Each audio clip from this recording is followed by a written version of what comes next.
Geometry Dash is a game full of challenging levels that push players to their limits, with some of these levels taking players longer than others. There's a level that dates back to the origins of the game itself that took over half a decade for players to even make any progress on, made by one of the most infamous creators from the game's infancy as the crown jewel of their creating career. This is the story of unnerfed Demonist. It's February of 2015 and Geometry Dash is in its 1.5 update. The demon difficulty itself had only existed for a couple of months, and the endless push to see how hard things could get was just beginning. Players would end up coming across a new demon level called Demoness, and what they saw would shock them.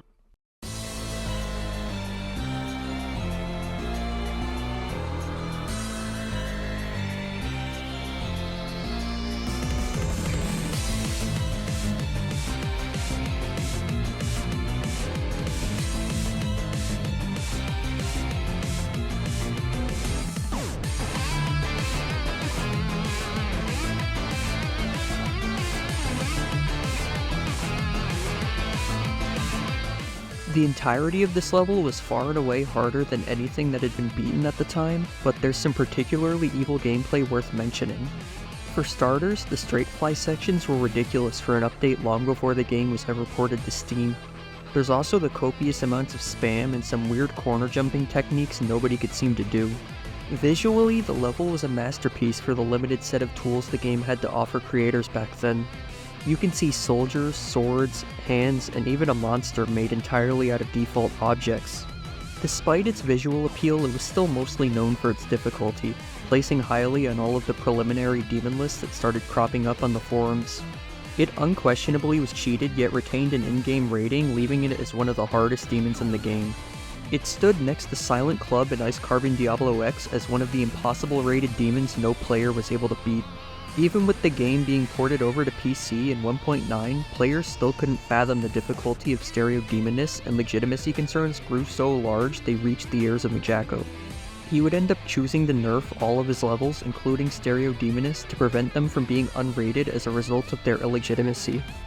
The new version was evaluated at insane demon difficulty, and many people have beaten it over the years, but the reputation of the original version still lingered.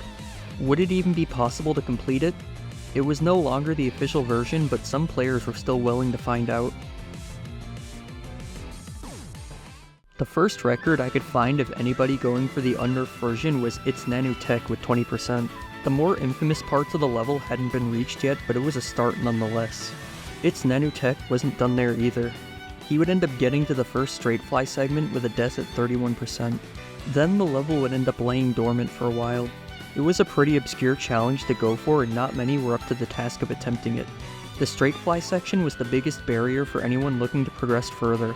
A player with only 44 subscribers named Highband would be the one to pick up unnerfed Demoness from here.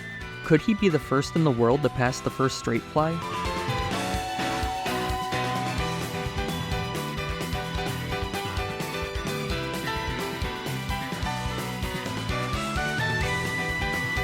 Highband made it up to 39% before dying to these awkwardly tight spike jumps. He'd go on to assert the level was definitely possible, but that he couldn't see himself being the one to go all the way. This seemed like a good improvement to the world record, but someone far bigger than him was about to blow this score out of the water.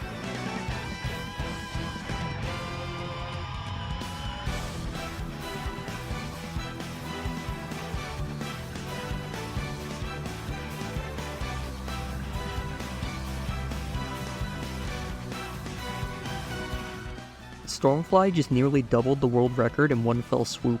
He passed the first straight fly, all of the UFO spam, and made it to the awkward cube timings of the second half. Hopes for it to be beaten seemed the brightest they ever had, but it wouldn't stay like that. Months and months would come to pass and nobody was able to push things further than that 67% run.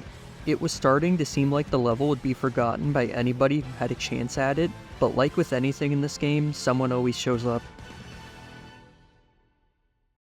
After Stormfly didn't continue progressing on unnerfed Demoness, hope for its certification seemed lost, but there was someone else who was slowly chipping away at it in the background.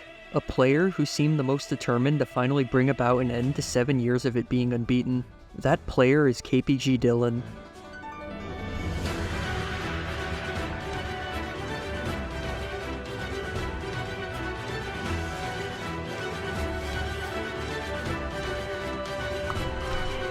Dylan tied the world record and announced himself as the most likely candidate to verify the level. He had come very far already, but the rest of the journey was not going to be easy. There were still plenty of places to die in the final 33%.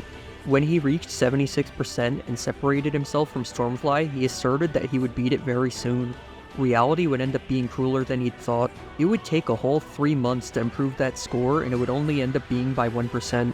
With this, he had finally passed what he saw as the hardest timings in the level though, and it once again seemed hopeful for unnerfed stereo Demoness. This time it didn't actually take Dylan much longer to one-up himself when he achieved 84%. He'd also achieved 82 that same day, and his consistency at the level was seemingly at its peak. If he could keep up the sessions, he'd be able to pull through and make history. On September 1st of 2021, it seemed like the stars aligned. Dylan was getting far. This was his chance to close it out. Let's see what happened next.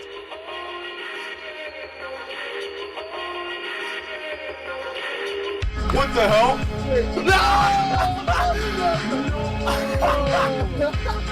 Go Dylan. Go Dylan. Dying to 91 was a devastating fail. So close to being the first to beat a level that was assumed to be impossible for years. The only words Dylan wrote in the description for it were eternal pain. The fail wouldn't dissuade him though, and 1 week later he was presented with another opportunity to beat the level. Would he be able to close it out, or once again fall short of the mark right at the end?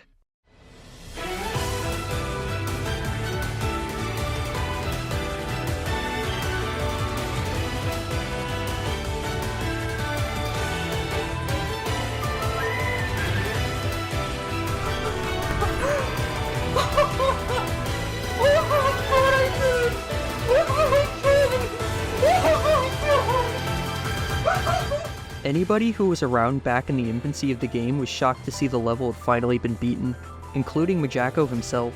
The last holdout of the cheated top 1s of this era had finally fallen to a legitimate player. The over 56,000 attempts Dylan poured into the level had finally paid off.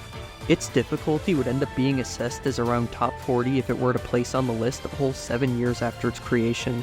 It took porting the game to PC, many hardware upgrades, and a very dedicated player to finally close the last chapter of Stereo Demoness' history.